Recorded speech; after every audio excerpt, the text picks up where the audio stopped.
What's up, everyone? Sam Shaw here, founder of Wall Street Mastermind. Really excited to be back today with another client interview for you guys. Today, we have Anika with us, and I'm really excited to have her on because she's someone that we've been working with for not that long, actually. Just I would say the last less than 2 months. But Yeah. she came in, towards. I mean, I guess this was during junior summer going into senior year, right? Or maybe you had hmm just started senior year.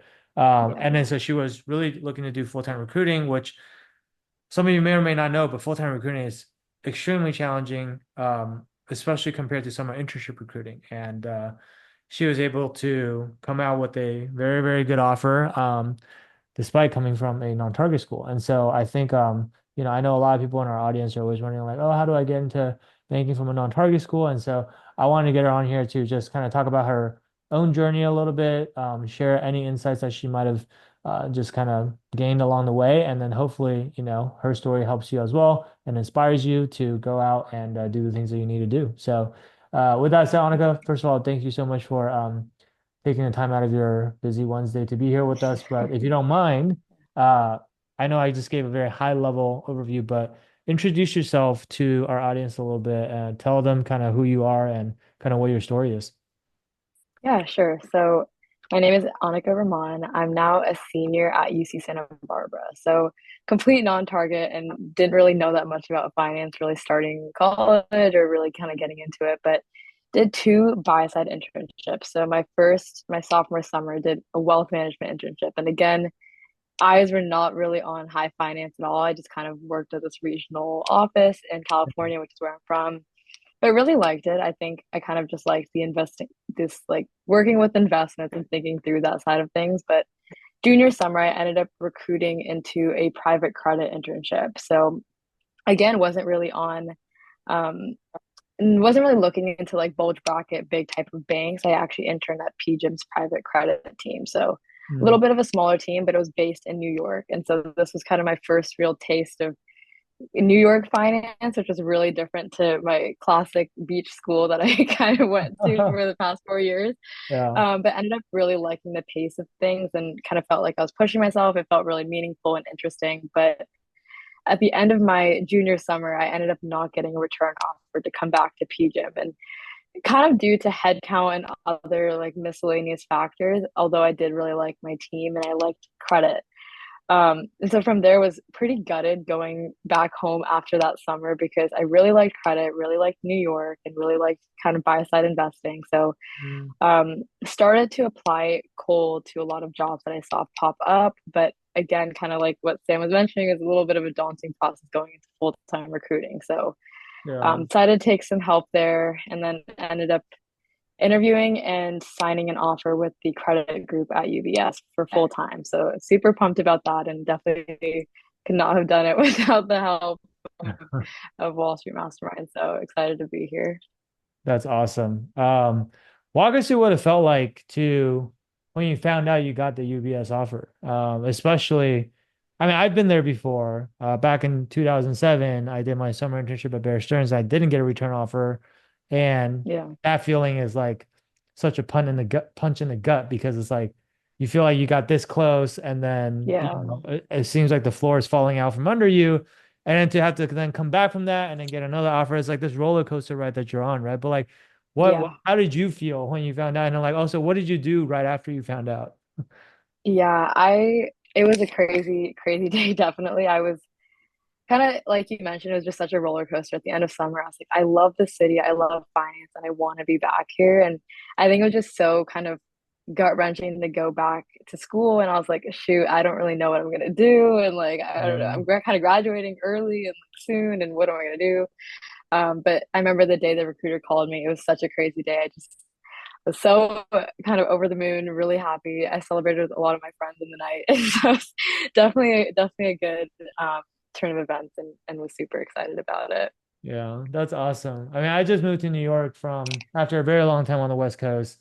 I spent basically, 2+ decades there and moved here a few months ago. And I definitely understand what you're talking about. It's like the energy here is different and hmm there's so much stuff to Yeah. do. And I'm a bit older now. Like I have two kids and, whatever. But like I can imagine if I was here back in my 20s, which, because I did my banking on the West Coast. So, but if I was here back in my 20s after I graduated college, like that would have just been, it would have just been phenomenal. So I'm excited for you. Yeah, And yeah, I think there's no city quite like New York, especially for young people. So. definitely not. Yeah. Um, so let's go back to kind of the summer then, because like, so you find out probably in like August that you didn't get a return offer because usually that's when offers come out, Mhm. right? Yeah. Um, you joined Wall Street Management, I think in like mid or late September, mid September, I think, right? Yeah. And Yeah, I so think. by the time you had joined, I think full-time recruiting had already been happening for a while, right? Yeah. Basically that entire month from like mid-August and mid-September, usually that's when a lot of these firms are trying to like fill any last remaining spots that they haven't given to summer interns. And so how was that going for you, I guess? And like what were some of the things you were already doing on your own? And then I guess follow-up question related to that is like what was the impetus that, made you want to then join Welsh Mastermind in mid-September? Um, like did something happen to kind of cause you to want to do that, or what was the thought process, I guess? Yeah. So I guess right when I kind of figured out I didn't get a return and wasn't really going to go back to PGIM, had I started doing my own kind of networking. So I didn't really have that many school alum to turn to, but I was in the Girls Who Invest program, which is kind of like a diversity buy side Yep. investing program. And so had a really great alumni network through that. So I was reaching out to a lot of people through there, kind of learning about different teams. And I did actually reach out to someone who was on the credit group at UBS, and I was kind of picking her brain, trying to find out a little bit about this group. And I really liked it, but I knew it was kind of like an uphill battle to be able to effectively tell my story and even talk about the no return situation because I knew that was also like kind of a huge, almost like black card. I know like a lot of people don't um can kind of use that like against you. And so I knew I needed to be able to kind of tell my story in a compelling way. But Yeah. I felt a little bit of a gap in like my experience and how to kind of get to that point. And so was loosely interviewing at like a couple regional places and other random teams early September, but none that I was that interested in and also wasn't really getting that far. So I think from there I Mm, was like, okay, let's just bite the bullet. And this was something that was really important to me. And so gotcha. decided to enroll in the program. Okay. Was that like, I don't know if you invested in this program yourself or if your parents had to help you with it, but if it's the latter, like, was that a difficult conversation convincing your parents, or were they fully supportive, or how did that go down? Because for a lot of people, Yeah. like joining a program like this is something that their parents aren't really familiar with, and it's like a new concept, and then they're like, what is this? Like, I don't know if you had to go through that or not. Yeah, kind of. I do think my parents, I was lucky enough that my parents are really supportive, but I did very much have to explain to them why it was pretty expensive and kind of an investment, but obviously just framed it in such a way that was like this is an investment into my future and really passionate about this thing and just want to kind of get the help to get there. And I Yeah. think they were pretty understanding there, but can definitely realize it's a little bit of a tricky one. So Yeah, for sure. Okay. Yeah, no, I mean, sometimes with some parents, like it's great because they're so supportive and it's an easier conversation. And with some parents, it's very difficult. So I always ask because I just get curious. So then you came in yeah. and like what were some of the things that I guess you did after coming into Wall Street Mastermind, or what, if anything, would you say you changed about your approach? Because it sounds like obviously before you were getting interviews and even at smaller firms but you weren't really getting very far. And then obviously, a few weeks later, you got interviews at a bulge bracket bank like UBS, and then you ended up getting the offer. And so, like, what do you feel like changed for you, I guess?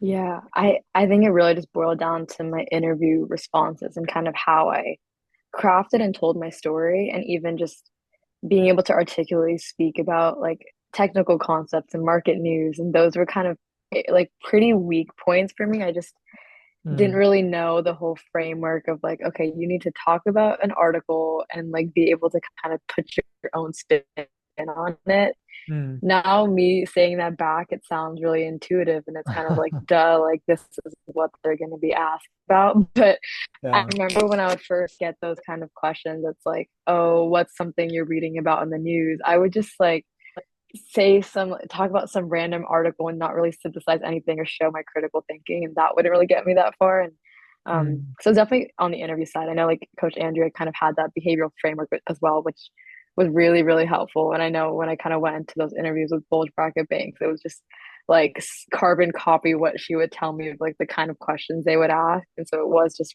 like spot on and so formulaic and Mhm. definitely helped me a lot there. Yeah, gotcha. And for our audience who don't have the context, Coach Andrea is one of our coaches who used to be the global head of recruiting at two different bulge bracket banks, and she works with a lot of our students on how to craft their stories, and because everyone has different a different background, different set of experiences, and it's about it's not a random process, right? Like a lot of people, the way they prep behaviorals is, maybe go online, look up on Google, or maybe use ChatGPT and Google like, what are the most common interview questions for investment banking? And then you just then come up with like whatever answers you think are appropriate based on what you think, and then like you just kind of winging it, right?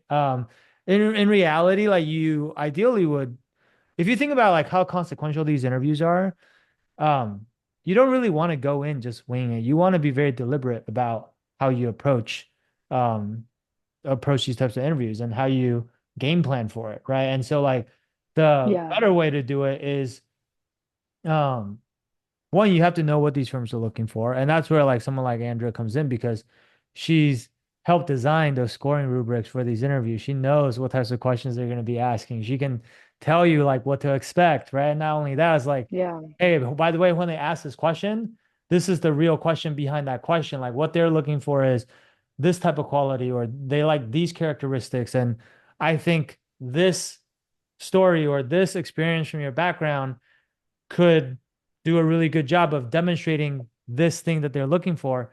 And so it's about Yeah. matching up what you've done to like what the firms are looking for. And then that's what's going to make your answer a lot more compelling. And at the end of the day, it's just about how you're positioning yourself as a candidate and what makes you different from everyone else. Right. Yeah. Yeah. Yes. So Definitely. I can't overemphasize how important that is. I think because everyone Yeah. thinks like, oh, it's all about the technical skills and this and that. Like, yes, it is also important to know your technicals, but I will say, like, if you don't know how to position yourself as like a likable candidate, like if they don't like your story, they don't feel like connected to who you are as a Yeah. person, then the technical stuff's not really going to matter because you're going to be able to find someone Yeah. that they do like and can also do the technicals, right? There's enough candidates out I there. know. And so you have I to know. you have to be likable first and then also, check the box on the technical side of things, right? Yeah, definitely. No, I remember like Coach Andrew, I would always talk about this one like weakness that was, I think I would say, that I just like accidentally pulled the wrong numbers or like financial data. And I would always say this. And I remember she was just like, no, like this is the worst answer. Like they're not gonna, it's like contradicting your entire story. And then I was like, oh, that is so true. So Mhm. definitely helped me kind of turn things around. Yeah. No, she's Yeah, great. super And personalized. yeah, she's great. And I think our students are really blessed to really have her in our corner. Um, Yeah. so how did you, I guess a lot of people are probably wondering because I'm sure there are some people that are listening to this too who, maybe also find themselves in a similar situation where they maybe did a summer internship and don't get a return offer. And then now I don't know if if you experience this, but a lot of times with full-time recruiting, they'll ask you like, did you get a return offer? Right? Yeah. How did you go about, and that's a very tricky question to answer if you don't get a return offer. So like, how did you approach that? Because obviously you were able to overcome it and it wasn't an issue at the end of the day. But Yeah. This was definitely something that gave me a lot of anxiety, but also just um I gave it a lot of thought. But I for my UBS interviews, I would kind of give them this whole spiel about how what I was doing at PGIM was like very narrow and niche, and we were only doing investment grade credit. And I would tell this whole story about how exactly aligned with like my longer term goals, and like I wanted more exposure to riskier investment philosophies. And for other roles that I would interview at that were a little bit more like macro focused, I would talk about how I kind of wanted to learn a little bit more there, and I wasn't really getting that over the summer. And so definitely kind of spun it in a way that was more like it was just not a good mutual fit. And would definitely make sure to emphasize that I had a really great relationship with the people I worked with over the course of the summer. And I think most people were pretty understanding and kind of could recognize that when you're young, you want to make the most um, strategic and like well thought out goals or like career decisions for yourself. So that was Yeah. something I just had to make sure I was really articulating well when I got that question. Yeah. That's great because I know when I was going through it myself as a college student, and I mean, look, things like Wall Street Mastermind didn't exist back then. I didn't have people like Coach Andrea telling me what to say or whatever. And quite frankly, I was not a good interviewer. So I, I had a very tough time answering this question. Yeah. And I would say actually, you know what? Like I didn't think I was having a hard time because for me, the answer was so obvious. It was like, I interned at Bear Stearns. It was the summer of 2007. That was when their two Yeah. hedge funds collapsed. And the person interviewing me, of course, reads the Wall Street Journal and knows about everything that's going on. So it's like kind of Yeah. self-explanatory, right? But I think nonetheless, the way I answer that question, I don't remember exactly how I did it anymore, obviously, because this was many years ago, but it's clear that the way I answered that question was not satisfactory because I think I wasn't able to convince people that it was, you know, basically more of a firm specific issue as opposed to like just, oh, I was not a good intern, right? Because Yeah. I think I got rejected by 20 plus different firms for full-time recruiting before I finally got my offer. And it was tough Yeah. because that was like always one of the first questions I had to answer. And I think like me not answering that question well, just didn't really give off like the best first impression. And that's hard to overcome. Yeah. Right? So Definitely. um, Definitely. that's a super important question. So for those of you, first of all, for those of you that are planning on doing full-time recruiting, first piece of advice, try to do everything you can to get a return offer. With that said, sometimes it's not 100% in your control. And so if somehow you still get unlucky and you don't get the return offer, then you need to just be really prepared with how you answer that question. Yeah. Like it has to be well Yeah. thought out, right? And ideally, Yeah. what I always tell people too is like, especially if it really wasn't your fault and it was just something outside of your control, then hopefully, ideally, you have a great relationship with the team, which just sounds like you did. And also there are people on Yeah. the team who are willing to, vouch for your performance and serve as a positive reference check and things like that. And so like, if you Yeah. have that, then you want to be proactive in terms of offering that up when people ask you these types of questions, right? Yeah. Because that shows Definitely. them that, hey, Definitely. you're confident. And when you say it wasn't really like, anything you did, you're actually telling the truth because you're telling them to go and talk. Yeah. So Yeah. I know. I would always say I have my MD is like more than willing to write a letter of reference and like be a point of like vouch for me over the summer. So that I think helped a lot. yeah, for sure. Um, on the technical side of things, do you feel like anything was different in terms of how you went about preparing it or just your level of understanding of the concepts? And also, I think like another question that people probably do have is like, obviously, you got your junior summer internship at Prudential on your own, right? And so Yeah. doesn't that imply that you already kind of knew everything you needed to know to get an offer, or was there still like, would you say there was still like more room for improvement and things that you didn't know that you needed to be better at? Yeah.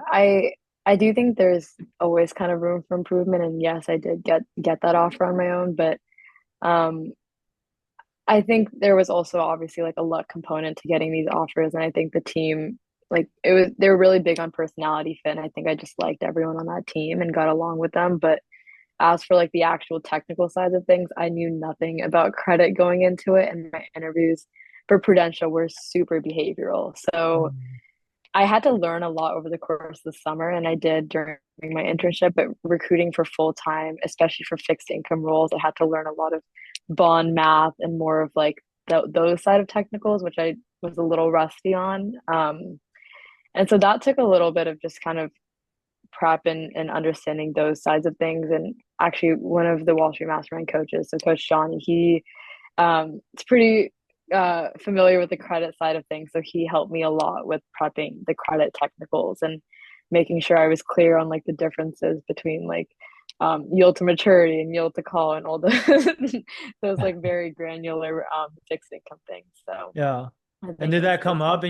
did that come up in your interview process for UBS? Yeah.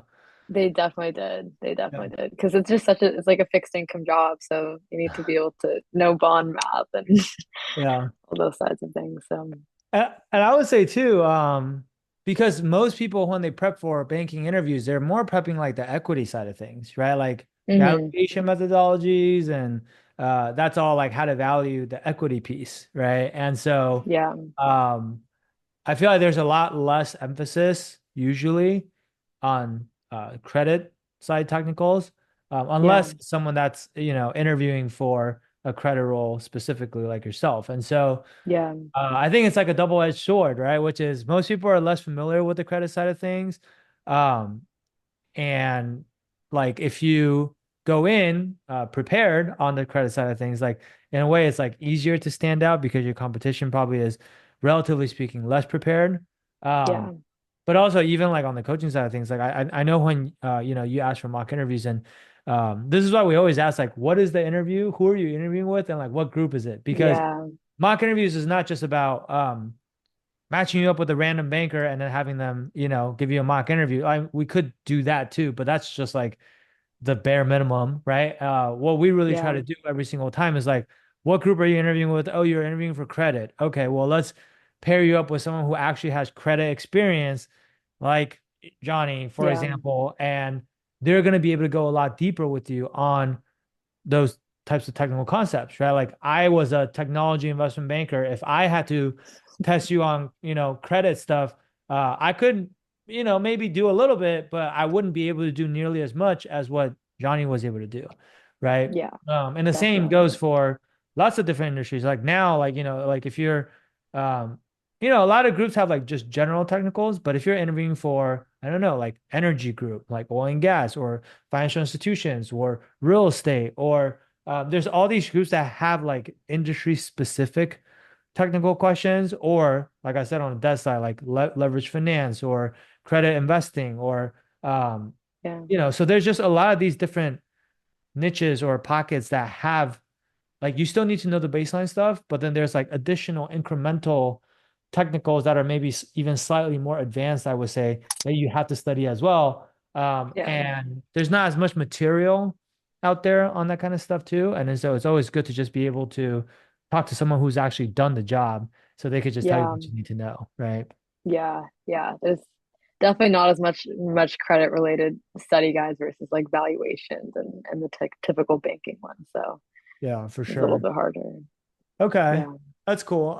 So basically it sounds like really you just the difference this time around for full-time recruiting versus when you went through summer recruiting is just you just felt a lot more prepared on both the behavioral side and the technical side. And Yeah. so even though there's a lot fewer spots for full-time recruiting compared to the summer, and even though you had to overcome this challenge of not getting a return offer, despite all of that, just because of how much more prepared you were still able to come out with an offer on the other side. Is Yeah. that kind of like a good summary of what happened, basically? Yeah. Perfect summary. And yeah, I think it just boiled down to being intentional about the prep and knowing exactly kind of it's pretty formulaic, I think, and just kind Yeah. of having a good grasp of what they were looking for. So Yeah, yeah. you're right. I think this is what most people don't realize. 'Cause I think to most people, uh the banking recruiting process can seem like kind of a black box from the hmm outside because it's something that you're going through for the first time or maybe at most the second time. And a lot of stuff's not stuff that they teach in school. And then so you're having No. to, especially if you go to a non-target school, right? But even if you go to a target Yeah. school, like a lot of the stuff they don't teach in school. And then so like you're having to figure a lot of things out through trial and error. And that's why Yeah. it feels like a black box, as you're literally trying to navigate through this maze with blindfolds on. But Yeah. if, Yeah. but in reality, like it's not rocket science. Like you said, it's pretty formulaic. And there's like, Yeah. it's almost like if you're in this maze and someone handed you a phone with like Google Maps on it, and then now you can like, type in a destination and it tells you Yeah. like turn right here, turn left here, whatever, whatever, like, and you just have to follow instructions and execute on that. Like you still have to do the work, but like you're much more likely to get to the destination than if you have blindfolds Yeah. on and can't look at anything, right? For So sure. For that's the sure. analogy that I would use for people that are wondering. And so I guess let's end on this question here. My last question that I always like to ask is just now that you've come out the other side and successfully, um, what's like the one best piece of advice that you have for people that are either still going through the process now or maybe they're about to go through the process but they haven't started yet? Like this could be anything that maybe something you learned from one of the coaches, or it could be something that you just picked up along the way on your own that you feel like really like moves the needle for you. Is there anything like Yeah. that that you could share with people? I think my biggest piece of advice is probably more of a mindset thing. And I think obviously everything I learned from the coaches was super helpful, like from a actual application standpoint. But I think the biggest thing I had to kind of overcome, especially from like my background and experiences, especially coming from like a non-target, was just I think to just have a little bit more confidence in like what you're applying for and shooting for. Mm, For my junior summer, I did not even apply to UBS or like any kind of bulge bracket banks. I just wow. didn't really know and didn't really think I even kind of stood a chance. So I think just having the confidence there. And I remember even like when I was like networking with people on the credit group at UBS, I was like, I don't even feel like I feel like they're so smart and well spoken, and I don't think I even really have a chance. But I think my biggest piece of advice is just to not doubt yourself and maybe have the confidence to shoot for the highest you can dream. And sometimes you won't get it, but sometimes you will. And I think it's just worth kind of persevering and always showing up for yourself. Yeah, absolutely. That's such a good that advice seems simple and basic, but it's worth a lot if people actually take it to heart because Yeah, I've just seen so, and my job is to coach students, and I've seen so many times um of just like people selling themselves short, or like we all have limiting beliefs about what's possible, what's not possible, and a lot of times um we kind of write certain things off before we even tried. And I always tell people like, shoot your shot, right? Like yeah, we have students that come into the program maybe from non-target school, or maybe their GPA is slightly lower, or whatever, right? Like everyone has different challenges or different yeah, reasons for why they think they can't do something. And then so yeah, when they're talking to us about like, okay, so like what firm should I go after? Sometimes it's like, yeah, I don't think I should go after the bulge bracket and only boutique banks. Like maybe I'll just start with like the middle market banks or regional boutique banks or whatever, right? Because I think that's more yeah, realistic.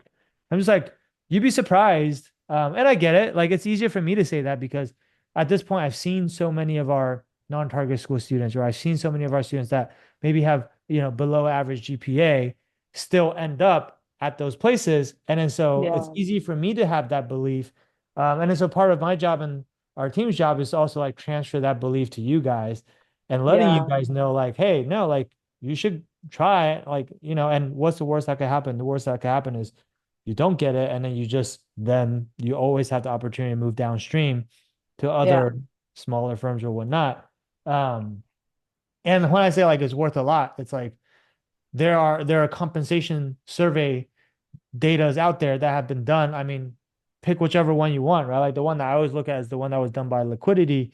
And, he surveyed like almost 1,800 bankers. And then he had responses from people all the way from like first year analysts all the way to like first year vice presidents. So like people throughout their first 7 years in banking. And then he just kind of mhm, graphed out what that earnings trajectory looks like over time.